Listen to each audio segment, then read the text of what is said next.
One thing that we at AZREIA always like to remind people is when you're working with a service provider, hard money lender, contractor, realtor, whatever it is, you want to make sure they have that investor eyesight. So with you doing your first flip not too long ago, that's good because now you know exactly what to look for as far as on the fix and flip side also. So kind of share your input on that flip. Right after I started with Boomerang, I knew I wanted to do a flip because in sales, when I worked at a cell phone company, they always said, hey, when the new phone comes out, get the new phone, learn how to use it, test drive it. So when a client comes in, what's the ins and outs about it? So my first aspect was, okay, I don't know a lot about the flip market and what my clients are going through. I need to do it, whether I win or lose.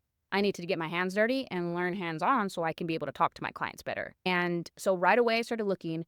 I started with Boomerang in July. I bought my first flip in December. But that entire time I was looking. Okay. Found it in December. And yeah, the biggest thing behind it was for me to learn and get my hands dirty and be able to talk to my clients. And already just by finding the deal, getting it locked up, waiting for it to close, I was already having conversations with my clients. Oh, I just found this deal over here. Oh yeah, what are you thinking about doing with it? Let me show it to you. And it opened up even more conversations with my clients to get to know them on a deeper level. And it helped with just talking to people. And tell us about the deal. So How did you find it? Yep. I found it through a wholesaler. Okay. So again, when I started with Boomerang, I got on a bunch of wholesalers list. Let's start looking at properties because these are going to be the properties that are going to come to my desk anyways for me to look at.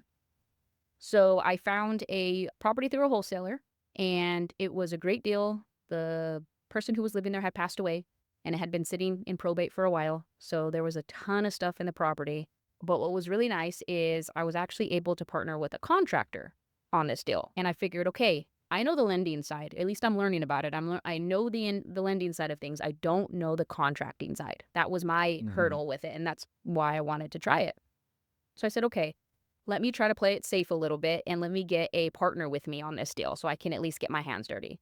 So we partnered with a contracting company who had been doing flips for a long time, but this was their first flip as well. So let's get together with it. Let's see what they see.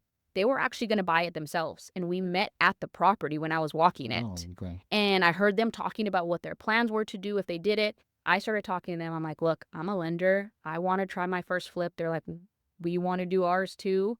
So it felt right. And we went in on it together. And how do you structure something like that for us to know?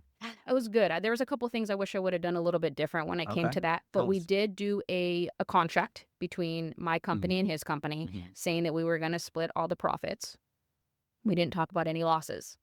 Okay. So that was a hurdle, right? Of course, you get into a deal you don't expect to lose. Right. It's all fun. It's all fun. Great. Yes. How much money were we going to make? Well, that's the first. It's all you're thinking about. But you got to think about the losses too. So I think that was a mistake on my part is we talked about what we're going to do with the profit, but we never talked about what we were going to do if we lost. We did put in the contract that if we don't flip it and we decided to rent it, what that would look like. Because we knew that there was going to be a time frame. If it didn't sell, we would need to have another exit strategy. So we set up our contract between two companies together, did a JV on that part of things. And then I took care of the lending side. They took care of the rehab and doing the actual loan. So do you mind if we talk numbers? There's obviously, you guys probably funded, Boomerang probably funded the deal. So there's a down payment. I would hope so. So you guys... Yes. And that's another thing too of the learning aspect. Let me be on the other side of the table. Okay.